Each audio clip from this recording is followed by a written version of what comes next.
हाँ, इस समय हम जो है एक बहुत अच्छे महात्मा जी के पास आए हैं, जो कि मैंने कई बार इनका वीडियो भी मैंने डाले हैं। बहुत अच्छा भी लगा, लोगों ने बहुत इनको प्यार भी दिया, कुछ इनसे प्रश्न भी पूछे हैं। वही प्रश्न मैं आपसे, जो कमेंट में महाराज जी कुछ प्रश्न आया है आपसे पूछने के लिए, उसी को आप बताइए। एक ये प्रश्न आया है कि जो आप 1.25 लाख राम नाम जप करके या मछली को गोली बना करके डालने को कहे, वो कौन सी ऐसी माने कौन सा वो क्रिया है। हाँ क्रिया है? हाँ, तो बोल सियावर रामचंद्र की जय। मैंने भी किसी साधक से सुना भी है और मैंने किसी ग्रंथ में पढ़ा भी है कि राम नाम से क्या नहीं हो सकता है। राम नाम से सब कुछ हो सकता है, कल्याण भी हो सकता है, गति और सुंदर कीर्ति मति सब राम नाम से हो सकती है। तो बहुत से अनुष्ठान बताए थे, उनमें मेरे को एक अनुष्ठान बताया कि कोई अगर सर्वमन का कोई भी मनोकामना पूर्ण करने के लिए अगर अनुष्ठान करना चाहे तो उसमें समय तो लगता है। जैसे जौ का आटा होना चाहिए और उसमें घी मिश्रित होना चाहिए, और फिर वो आटे को मर्दन करके और फिर उस आटे की गोलियां बनाना चाहिए। और इतना भोजपत्र कहाँ प्राप्त हो सकता है, इसलिए ग्लेज कागज बोलते हैं उसको, जिसमें अक्ष बनाया जाता है, वो कागज में राम लिखिए और या रा शब्द लिखिए, राम शब्द लिखिए या राम लिखिए, बस इतना ही शब्द लिख करके और उस आटे की गोलियों में ऐसे 11 से है, 21 से है, 5000 है, एक दिन में जितना हो सके उतना, और एक एक चिट को अंदर करके और गंगा के किनारे पे बैठ करके कहीं भी जलाशय में जहाँ मछली अच्छी हो तो वहाँ एक एक गोली से और पवाना शुरू कर दीजिए। तो जैसे धीरे धीरे धीरे धीरे क्रम से धीरे धीरे धीरे धीरे आपके जब 1.25 लाख होने पर वो अनुष्ठान पूरा होने पे आएगा तो आपकी स्वतः मनोकामना पूर्ण हो जाएगी। ये निश्चित बात है। जो महाराज जी वो गोली आप बताए, तो उसको क्या वो भोजपत्र है, उसको थोड़ा थोड़ा काटना पड़ेगा? हाँ, वो सब माने ग्लेज कागज को जितने जितने में राम लिखा है, हाँ। वो राम नाम की चिट अलग निकालना पड़ती है, छोटी छोटी काट छोटी छोटी है। उसी को आटा में, उसी को आटा में एक गोली में एक चिट एक चिट दे करके, तो इसलिए कल्याण आता है, इसलिए वो सर्व मनोकामना पूर्णता है। कोई भी मनोकामना आपकी और जिज्ञासा खाली अधूरी नहीं रहेगी। फिर करना बड़ा मुश्किल है, इसमें समय लगता है। तो महाराज जैसे 1 किलो आटा है, इसमें कितनी बन जाएंगी गोली लग? अब ये तो उसके अंदाज से उसको उस माने कितनी बड़ी छोटी हाँ, अरे जितनी मछली खा जाए उतनी ज्यादा बड़ी नहीं। हाँ जी, जितनी मछली अपना खाती है उतना उसको वो चना के बराबर, और चना के बराबर, थोड़ा चना से मटर से थोड़ा सा ना बड़ा होना चाहिए, ठीक है ना। और उसमें वो कागज भी तो लगेगा ना, तो उसमें कोई आटा नाम मात्र लेकर के वो आटा वो गोलियां सटकाता जाए, उसमें गोली क्या चिट लगाया और आटे का लिया और थोड़ा सा उसको ऐसे किया, ऐसे हल्का हल कर दिया तो चिट सहित खा जाएगी। हाँ, चिट सहित खा जाती मछली तो जब कुछ भी खा जाती है हाँ, तो महाराज जी हमारे बहुत अच्छी बात जो आप लोग कमेंट किए थे कि कैसे इसकी गोली बनाना है, तो महाराज जी बता दिए कि आटा जो है जौ का आटा होना चाहिए। हाँ, जौ का आटा होना है, घी मिश्रित होना चाहिए। हाँ, और कितना भी विपत्ति हो, कितना भी संकट हो, और घोर राम नाम लेने और राम नाम लेने से और निश्चित ही कट जाता है ना। तो इसलिए राम नाम में बहुत ताकत है। हमारे आचार्य रामभद्राचार्य जी से कोई प्रश्न करते हैं तो वही कहते हैं कि राम नाम जपो, राम नाम से सब काम ठीक हो जाएगा। तो राम नाम से सब काम ठीक हो जाता है। तो महाराज जी ने बहुत अच्छी अच्छी बातें बताई। एक चीज महाराज जी हमने और सुना है कि तुलसी में यदि राम राम लिख करके हनुमान जी को यदि रोज माने एक 108 का माला पहना करके चढ़ाया जाए, उसका भी कुछ क्या कहना है उसका? तो बहुत अरे प्रत्यक्ष देखिए। अच्छा, प्रत्यक्ष देखिए कि एक पहले एक जितोड़िया में कोई महात्मा रहते थे। जितोड़िया गुजरात में पड़ता है, और वो है तुलसी का बहुत वन लगाए थे और हनुमान जी की सेवा पूजा करते थे। तो शालिग्राम को राम नाम लिख करके और शालिग्राम को चढ़ाते थे, और शालिग्राम को चढ़ाने के बाद में श्री हनुमान जी महाराज को अर्पण करते थे। तो हनुमान जी महाराज प्रसाद के रूप में बहुत बहुत प्रसन्न होते थे। आज जितोड़िया में इतना सेवा चल रही है, इतना अच्छा आश्रम है कि चाहे जितने भी संत पहुंच जाएं उनकी बराबर सेवा भेंट विदाई रोजाना दिनचर्या में कोई भी, और उसकी तो जाहिर हो चुकी है, वो तो बहुत अच्छी सेवा चलती है। कई ऐसे आश्रम है जिनको राम नाम के प्रताप से चल रहा है। हाँ चल रहा है। नहीं, ये हम टाटी घाट में एक महात्मा थे, उनका नाम जनक नंदिनी थे। हाँ। वो भी क्या उनके मन में आया कि एक हनुमान जी की मूर्ति हम लाएंगे, हाँ। या कुटी बनाएंगे। हाँ। अब जंगल में है ना वहाँ पैसा ना कुटी। हाँ। अब वो क्या किया महाराज जी, मुश्किल से जो है एक ताले थे, हाँ। तो तुलसी का जो पेड़, तुलसी का पौधा माने हाँ। वो मिल ही जाता है, हाँ। वो कहीं से लाते थे, और तुलसी में राम राम लिख करके रोज 108 माला पहना बनाते थे, हाँ। और रोज हनुमान जी को चढ़ाते थे। वाह और जैसे उनका 41 दिन पूरा हुआ, सीधा वहाँ राजस्थान गए, वाह, और उनको सीधा 40,000 रुपये का एक मिल गया। बताओ जबकि उस समय आज से जो 25-30 साल पहले हाँ। 40,000 माने रखता है। बताओ जो कमरा पीछे बने हैं ना जी। टाटीघाट में, हाँ। जहाँ पर वो रहता त्रिवेणी, हाँ। उन्हीं के बनाए हुए। बताओ वो ये इसी से बने। जबकि उन्होंने उस समय पैसा बड़ा दुर्लभ था, उस समय हमारे 5-5 रुपया की कीमत थी। बताओ, बहुत पैसा की पहले कमी थी। महात्मा बड़ी गुफा से रोटी ले जा करके वो अपने अनुष्ठान नियम करते थे।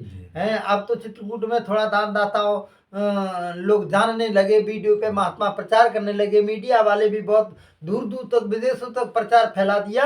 इसलिए अब महात्माओं को थोड़ा इतना कमी नहीं है। फिर भी वे महात्मा तंग तो रहते ही है, जंगल में रहते हैं, वो तो आश्रित भगवत आश्रित से रहते हैं। ठीक है ना। तो महाराज जी आप जब जंगल में रहे तो वहाँ कैसे खाने पीने का, आप तो भी जंगल में कैसे कैसे गुजारा किया? अरे महाराज जंगल में क्या, वो जंगल तो ऐसा है कि देखो नित्य क्रियाक्रम करना सारा दिन लग जाता था। 4 बजे उठ करके और आसन से और गंगा जी में स्नान करना, और महात्माओं की क्रिया बहुत देर 1 घंटा लग जाता है कर्म क्रिया स्नान में बिल्कुल।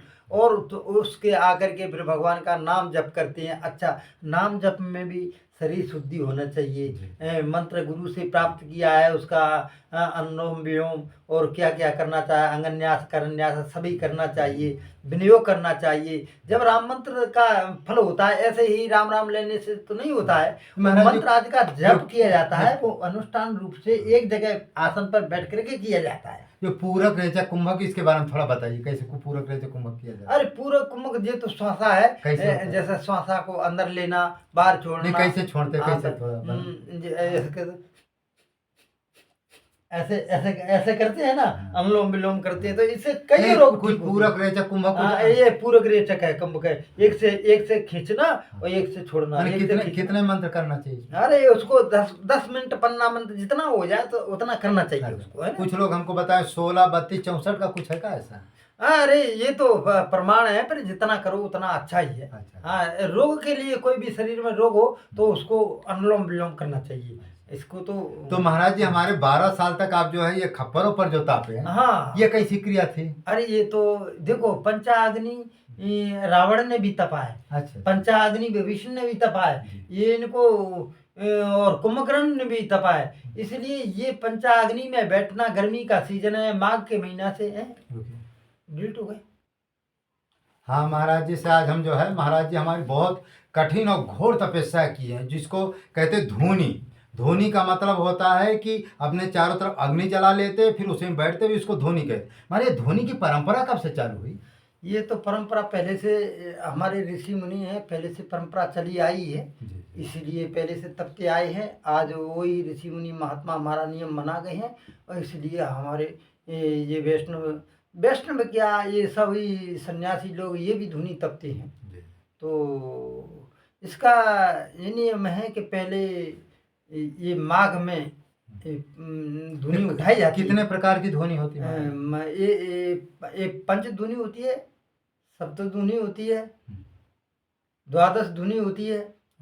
द्वादश के बाद में कोट होता है, कोट के बाद में और खप्पर होता है। हमारे ये जो धोनी तापते हैं, इसकी कौन गति होते है, कितना इसका पुण्य मिलता है और कैसे तपी जाती है, थोड़ा विस्तार। जैसे किसी की सर्विस है, जैसे मिलिट्री वाले की सर्विस 18 साल की होती है, 20 साल की होती है, तो ऐसे ये हमारी सर्विस है 18 साल की। 18 साल। हाँ, 3 साल पंचधुनी तपेंगे, फिर 3 साल के बाद में सप्तधुनी तपेंगे। माने पंचधुनी में कैसे क्या? पंचधुनी 3 साल तपी जाती है। नहीं, उसमें जो अंगारा लगाते हैं तो 5 अंगारा सही फिट लगाते हैं और एक अगुआ लगाते हैं, उस पे से अग्नि वितरण की जाती है अच्छा, सब चारों तरफ। उसी में हवन करते हैं? हाँ, उसी में हवन करके और फिर पांचों पे फिर हवन किया जाता है। उसमें कितना माने किसका जप करते फिर हैं? उसमें राम नाम खटाच मंत्र आदि का जप करते हैं और मंत्र आदि का जप करते हैं। तो जैसे 11 बजे से 11 बजे से बैठते हैं स्नान करके। उसमें नियम है अच्छा। कि उसमें दांत से दबाने वाली कोई चीज़ नहीं पा सकते हो, नींबू का शरबत, शिकंजी पी सकते हो अच्छा। और दही की लस्सी पी सकते हो। और फिर दही की लस्सी या शिकंजी पीने के बाद में फिर जो है नित्य कर्म के लिए जाओ, शौच के लिए जाओ, फिर स्नान करो, स्नान करके आओ। तब तक वह पहले धूनी को लीपा जाता है, लीप पोत करके गोबर से, और उसकी सुरक्षा रखने वाले उसको रखाते हैं और कि कोई कुत्ता नहीं निकल जाए, कोई बिगाड़ नहीं दे। अगर कुत्ता उसमें निकल गया तो फिर वो बनी वाली धूनी को फिर लीपो, फिर जल से अब संचित करो, फिर लगाओ, तब वो शुद्ध होती है। तो इसमें कोई कुत्ता बिल्ली वहाँ से निकल नहीं जाए। लगाने के बाद में फिर शिकंजी पी करके फिर निस्तार के लिए फिर गंगा स्नान करके तब आते हैं और आ करके फिर उस अग्नि में अपना प्राणायाम वगैरह करके और दिग्बंधन करके और फिर उसमें बैठते हैं आराम से। बहुत आनंद आता है, मन लगता है और चारों तरफ से जो है ताव लगता है, तो शरीर में पसीना आ जाता है। नहीं महाराज, ऊपर जो जेठ जेठ बैसाख का समय होता है, भयंकर गर्मी, भयंकर धूप, हाँ। उसमें क्या कष्ट नहीं होता? तो उसमें देखो बसंत पंचमी से तो उठता है माघ में, और बसंत पंचमी से ग्रीष्म ऋतु लगी जाती है, बसंत हाँ, ऋतु लगी जाती है। लग जाती है। और ग्रीष्म ऋतु से चलता है तुम्हारे गंगा दशहरा तक, जेठ के दशहरा तक चलता है। तो कम से कम 4-5 महीना का अनुष्ठान चलता है। तो इसमें हालत खराब हो जाता है, लस्त हो जाता है, गर्मी के मारे कुछ पबता नहीं है ज़्यादा। हम तो ज़्यादातर जीवन में फलाहार ही किए, फलाहार करके अपने फल फ्रूट पा लेते और फिर पड़े रहते थे।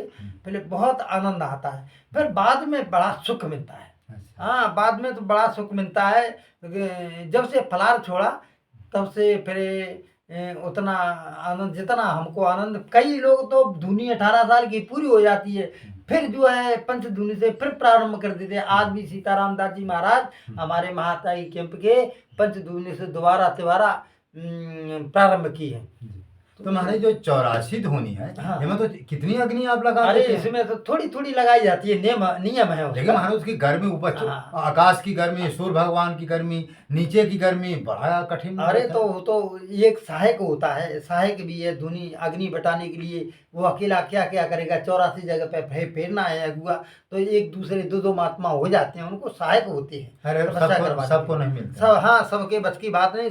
नहीं, एक जगह पर होता है, बार बार घूमने फिरने से नहीं होता है 84। इसलिए ये धुनी का बहुत मामला कठिन है। और इसको हमने सुना है कि इसको रावण ने भी किया है, कुंभकर्ण ने किया है, विभीषण ने किया है, पंचधुनी सब ने तपा है। अर्जुन ने भी इसका तापा किया। हाँ, अर्जुन का पता नहीं है। एक बार देखो, एक बार जो है अर्जुन में और अर्जुन में और कर्ण में युद्ध हो रहा था। अच्छा अच्छा। तो अर्जुन और कर्ण में युद्ध हो रहा था, तो अर्जुन कर्ण बैर है भारी, रक्षा करियो बनवारी।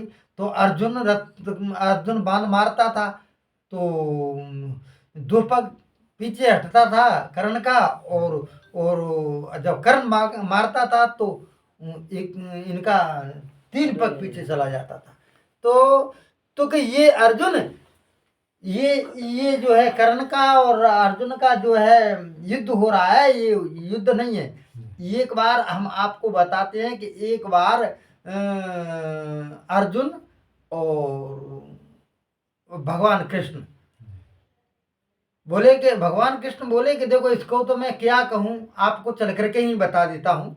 तो अर्जुन और कृष्ण भगवान योगियों का वेश धारण करके गए। तो एक बार राजा युधिष्ठिर के यहाँ पहुंचे। युधिष्ठिर के यहाँ पहुंचे तो धर्मात्मा है, वो तो सेवा करते थे। लेकिन युधिष्ठिर ने कहा कि भाई क्या सेवा?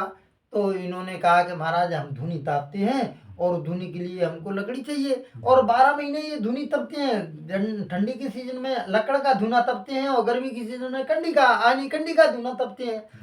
तो अर्जुन और कृष्ण योगियों का वेश धारण करके और महाराज युधिष्ठिर के पास गए। तो बोले कि धुनी की महाराज व्यवस्था होगी। अब चौका लगा करके और कंप्लीट किया तो महाराज योगी कहने लगे कि हमको महाराज इसमें चंदन की लकड़ी चाहिए।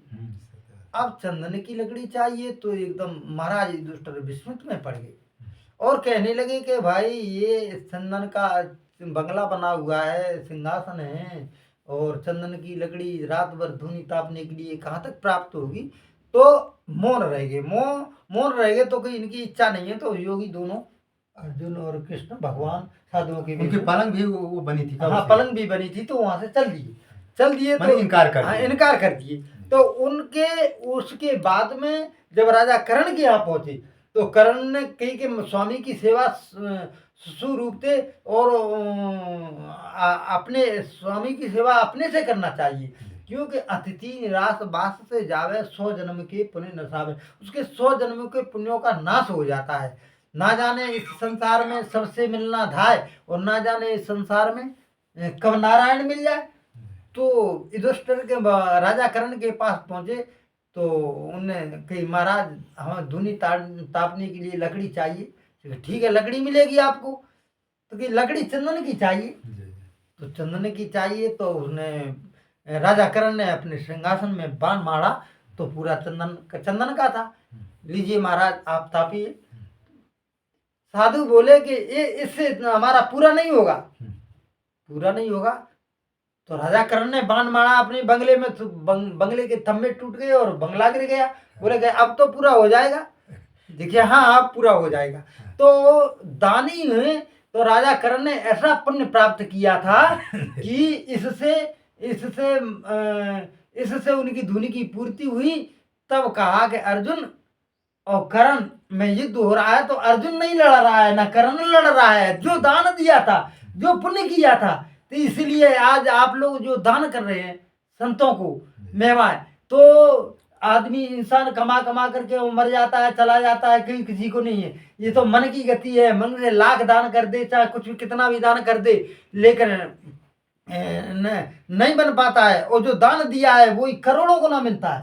इसलिए यही दान का पुण्य मिलता है, यही अर्जुन को मिल रहा है। इसलिए अर्जुन कर्ण बैर है भारी रक्षा करियो बनवारी। भगवान कहते हैं कि न किसी को ज्यादा न कम, मेरे को यथा योग मेरे खाते में सबका खाता है और जाको जैसा कर्म है उसके वैसा मैं देता हूँ। अच्छा जो व्यक्ति जो माने अतिथि या संत जो है हाँ। जिसके दरवाजे से वापस चला जाता हाँ। 100 जन्म को पुण्य नष्ट हाँ हो उसके 100 जन्म के पुण्य नष्ट हो जाते। हाँ उसके ऐसा विश्राम सागर में बाबा रघुनाथ दास ने प्रमाण दिया है कि अतिथि निराश बासते जावे और 100 जन्म के पुण्य नसावे। तो 100 जन्म के पुण्यों का नाश हो जाता है उसका। हाँ इसलिए दान अच्छी जगह पे जाता है। और दान की गति ऐसी नहीं। दान किसी ने कहा कि दान बुरी गति पे जाता है कि बुरी गति पे कहाँ जाता है। तो एक ने कहा दान मांगा तो राजा ने दान दे दिया।